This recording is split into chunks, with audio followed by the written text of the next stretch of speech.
Hello everyone, I'm Carthu and welcome back to the dojo. So you may be wondering, why am I doing the intro now? I usually do it after my intro animation.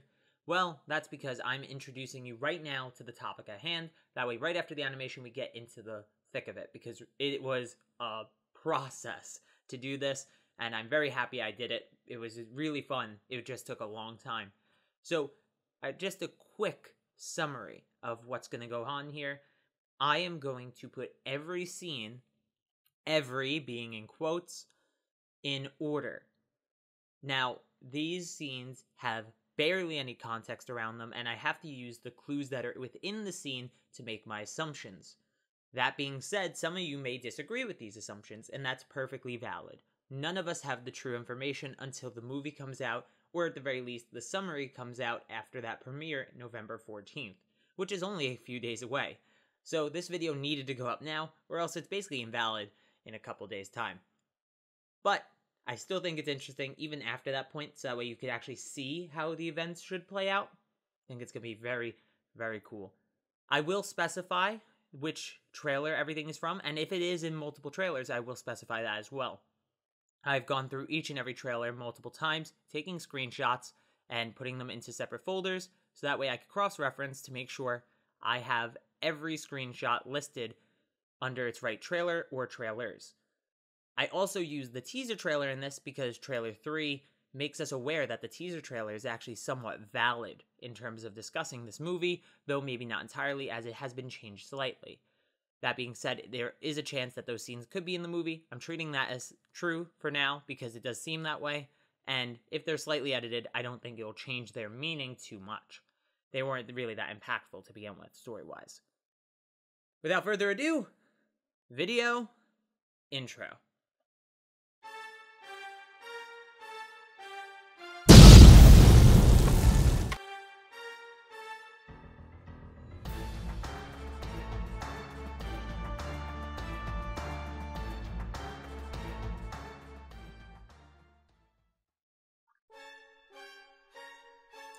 So, to start us off, we have Frieza arriving on planet Vegeta.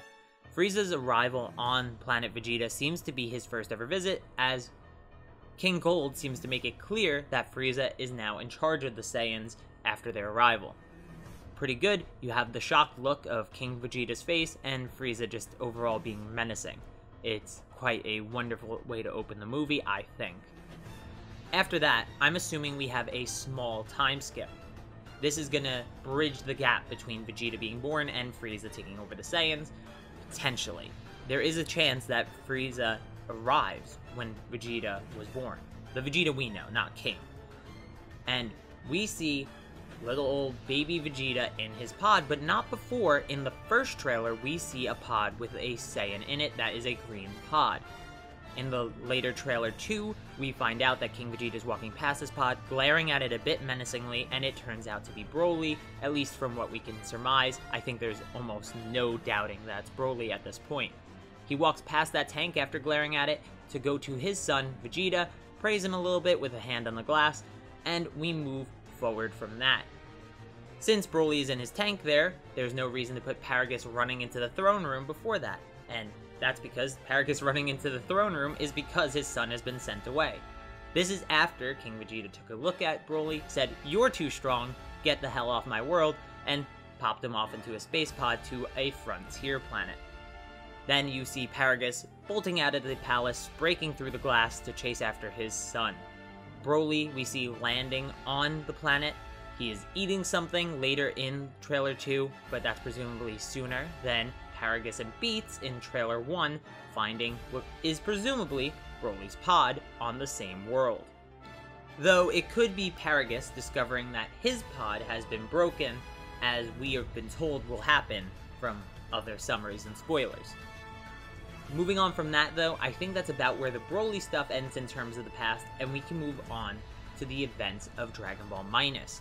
These play out pretty seamlessly. Bardock flying in the ship, Bardock being nervous about Frieza. He makes mention of his son being in a pod, a capsule, the incubator, whatever, and that is because Goku is in the incubator, which we saw in trailer 1, which we didn't know it was Goku, but it was Goku's butt. We couldn't really tell until we saw Goku's face in the second trailer. Now, in the second trailer, we then move on from that pod scene almost directly to Goku being sent away by Gine and Bardock to Earth so he can survive. This would then lead to Frieza destroying the planet, which has been fixed from trailer 2 to trailer 3 to include Frieza's armor on him while he's destroying the planet. We can also presume that at some point Bardock will confront Frieza, because if they were willing to change this for the sake of consistency, I'm assuming they were consistent about Bardock attacking Frieza, which was in the original manga. So of course, Planet Vegeta is destroyed, but we all knew this going in, and the first scene in trailer 1, I believe, is Goku actually arriving on Earth, which would tail end the past segment of this movie. This is what we've been covering so far, is the quote-unquote past segment. Everyone assumes this will be the opening of the movie, and what's really interesting here is that there's probably a way that they're going to intertwine it that's different than what I did. I sort of laid out story by story because it's hard to tell where they're going to mix and mingle, but I think it's going to go back and forth between Paragus' story and Bardock's story, and Broly and Goku's by proxy. So we have these two intermingling stories that parallel each other and go on at the same time versus two stories that happen separately. I do think it's still possible they happen separately though, since Broly seems to be a little bit older than Goku, just like Vegeta does. Maybe not terribly older, but at least a little bit. Moving on to the present, pre-arrival of Broly, Frieza, and Paragus, we have Broly being found. Broly is found on the same planet that Paragus and Beats were on, looking at that ship, and Broly has been on since he was sent away by King Vegeta. What I assume would happen next is a cut from the Broly segment to the Goku and Z-Warrior segment, where they're having that dinner at Bulma's. Notably, Bulma is at this dinner, which means she hasn't gone collecting the Dragon Balls yet, and this seems pretty close after the Tournament of Power, judging by Whis' statements and Goku's confidence. Now, you also have this scene of Beerus from Trailer 3.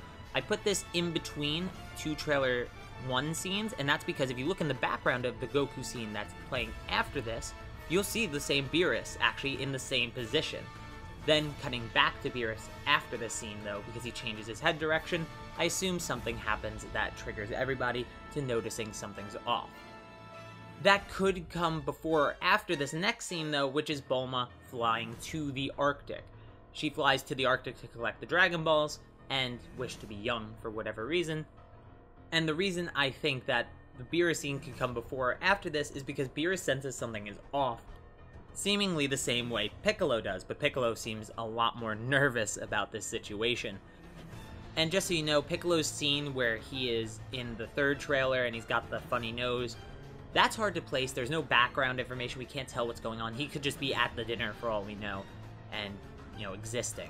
We don't know what his role is in this movie still, and I'm very excited to see it, but there's nothing in these trailers that help me place where this scene could be, so I'm just going to place it here next to the other Piccolo scene just to get it out of the way. But like I said, I'm not 100% confident in this placement. I think it could be anywhere in this segment of the movie. But then we move on to the stuff that everybody's hyped about, and by far the longest segment I've had to make for this, and that is the arrival of Broly, Frieza, and Paragus, and what could be called the confrontation. So this starts by Broly, Frieza, and Paragus landing. Of course, you can actually see in this shot a very small figure in front of the line of soldiers in the ship, and that's presumed to be Frieza, who's walking off and basically introducing the new Saiyans that he's found to Vegeta, possibly even pointing to Vegeta as the son of the one who sent Broly away, which is why it leads into Broly's rage after Paragus orders him to attack, and that rage being focused at Vegeta. Vegeta then loses his coat at some point, leading to this scene where he has hands locked with Broly, and that's really it for base Vegeta, because then we get the Super Saiyan shot in Trailer 2, which I presume is the shot of him right after he turns Super Saiyan for the first time in this movie. That first shot of him turning Super Saiyan would lead us to the Broly punching Vegeta through the ice scene that we had in Trailer 1, and damn does he go through that ice. That enrages Vegeta enough, seemingly, to make him go straight to Super Saiyan God, Super Saiyan 2 does not seem to make an appearance in this movie, which is actually interesting to me because Super Saiyan 2 was so prevalent in Super. They actually used it more than Super Saiyan 1 most of the time. But we jump straight to that Super Saiyan God, like I said, which leads to the great punch that we have against Broly. That punch is entirely ineffective against him and just leads to Broly punching back. And a little bit harder, I'd say. And this is actually the same scene from Trailer 2 where we didn't know who Broly was punching. It actually looked like he was going after Super Saiyan Goku or Vegeta at that point, but now we know he was going after Super Saiyan God Vegeta. Broly rages out a bit, and that leads to the open mouth beam that we saw in Trailer 3. This Trailer 3 mouth beam is presumably what takes out Super Saiyan God Vegeta. Notice the collar on him. And you may be wondering, why haven't I spoken about Goku yet? Well, I think these two are taking turns, and there's a big reason to that. Broly is still wearing his collar here, but in every scene we're going to discuss with Goku, he has no collar and is already in this form with the yellow eyes fighting Goku. He does not seem to be in the yellow-eyed form from the very beginning against Vegeta, though. I would say this is about the time that Chile starts to get nervous about Broly and what's happening to him, and wondering why he's not fighting for himself, wondering what's going on, what's making Broly act this way. I think this leads to her using those Dragon Balls right behind her to her own purposes, the releasing of Shenron, which she wishes to free Broly from whatever's controlling him. Unfortunately, though, that does not go according to plan for her, because it actually makes Broly fight even more and stronger and more enraged than before. There is a very real possibility I am wrong on that one, by the way. The Dragon Balls could be used at the very end of the movie for all I know, but for right now, I think that this is a possibility of how Broly loses his collar. He could just break it on his own, of course. Broly then unleashes more power and just overall gets stronger. He's then on top of that mountain staring down at Goku in a very similar scene to the teaser trailer, though framed a little bit differently. The scene has been altered a bit, like I said, seemingly from the shots that we've seen so far, but we do know that it's similar at least, so we will be using the teaser trailer now to do some analysis. Goku obviously loses his coat at this point. He's been wearing it the whole time Vegeta was getting beaten up, apparently. And he is staring down Broly, and has the eye close-up that he had in the teaser trailer, also happened in Trailer 3.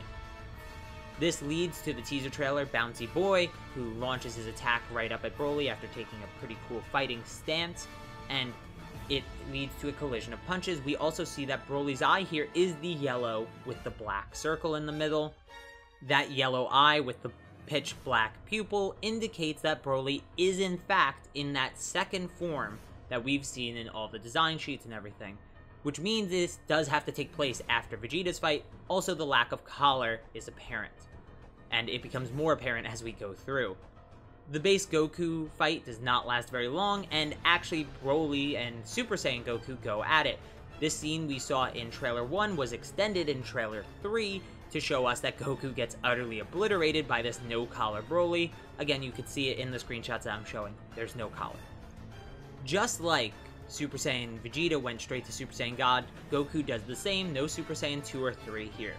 Super Saiyan God appears, and then Goku performs this weird technique that I discussed in my last video. But in my last video, I didn't even notice that in Trailer 3 we have 2 extra scenes of Broly within the aura that this technique seems to envelop its target in. So instead of just having Goku firing the technique, Broly being a little bit angry and it's charging to going to surprise, we now have the additional of getting really angry and then really, really angry on top of that. That seemingly breaks him out of this and leads to him slamming Goku through the ice, a scene that is pretty controversial. Not everybody seems to like it. I like it, but just me, I guess. Which takes us back to Trailer 1, where Goku is laying in the snow and grips his hand. And this will lead to Super Saiyan Blue, rising out of the snow, as shown in Trailer 3. Then we have the fiery explosion, whatever that may be, whether it's Goku or Broly, that leads to the Arctic becoming, well, not so Arctic anymore and a lot more fiery wasteland. Now, there is something that triggers Broly at this point to attack Frieza. Whether this is a little bit later or now, these next few scenes could be changed in slight order, but it's nothing too crazy that they're not within the same time frame, judging by Broly's form especially. So Broly attacks Frieza for some reason. Maybe Frieza killed Paragus? Paragus is pretty useless to Frieza at this point without having a controlling device for Broly. This may lead to Broly raging out and attacking Frieza, which leads Frieza to go into golden form. All these scenes have at least corrections, if not are animated directly by Naokitate, who is a supervisor for this section of the movie, presumably. Golden Frieza then charges at Broly. We assume he gets defeated somehow, but we don't get shown that.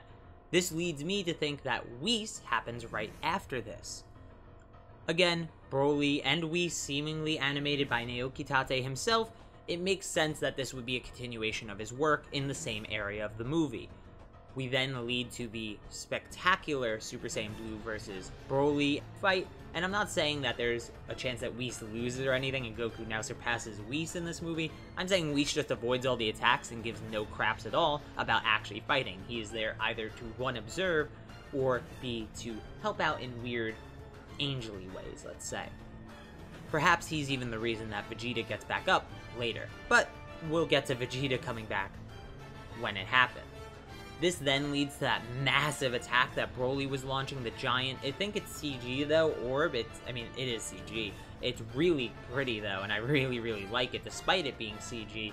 And weirdly enough, I was actually going to put this scene later, but I realized that Broly's form is actually still the yellow-eyed form. He hasn't transformed at all beyond this state, even without the collar, and again, clearly, no collar. Super Saiyan Blue Goku is also towards the ground here, so it seems to make sense that it's in this section where I have Super Saiyan Blue Goku fighting Broly.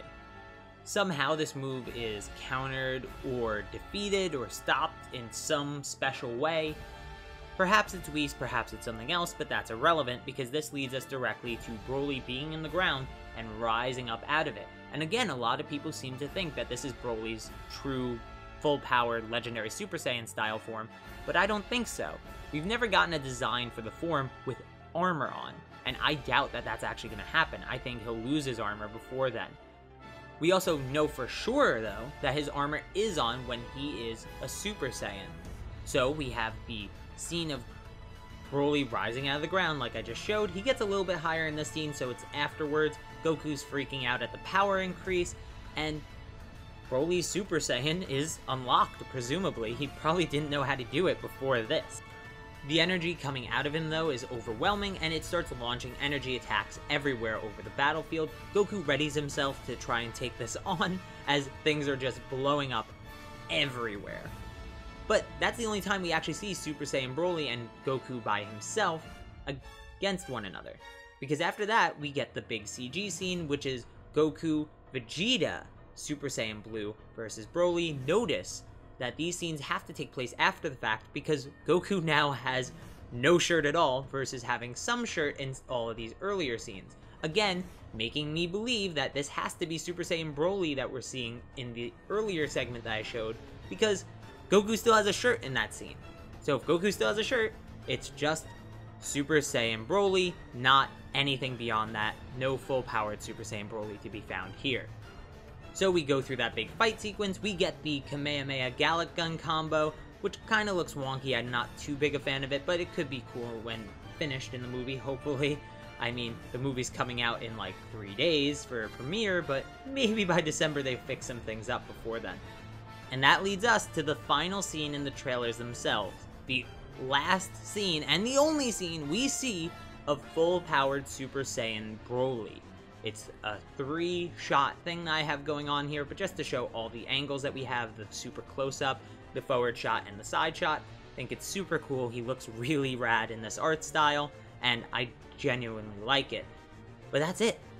That's all we see of that section. So there's actually a lot more action to come than what we've already seen, and it's only the start of what his potential is.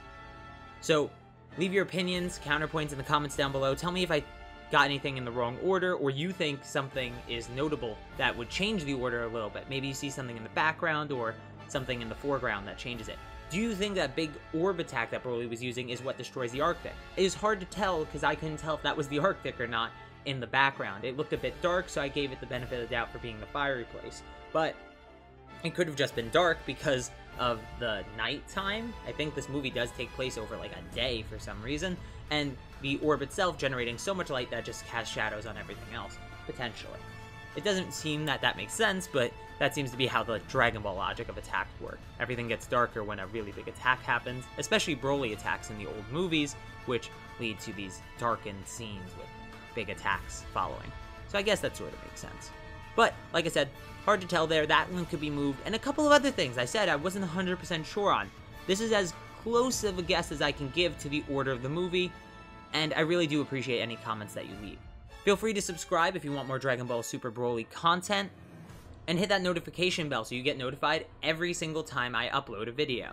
You can check out the Patreon if you really, really want to support me. But for now, guys, video outro.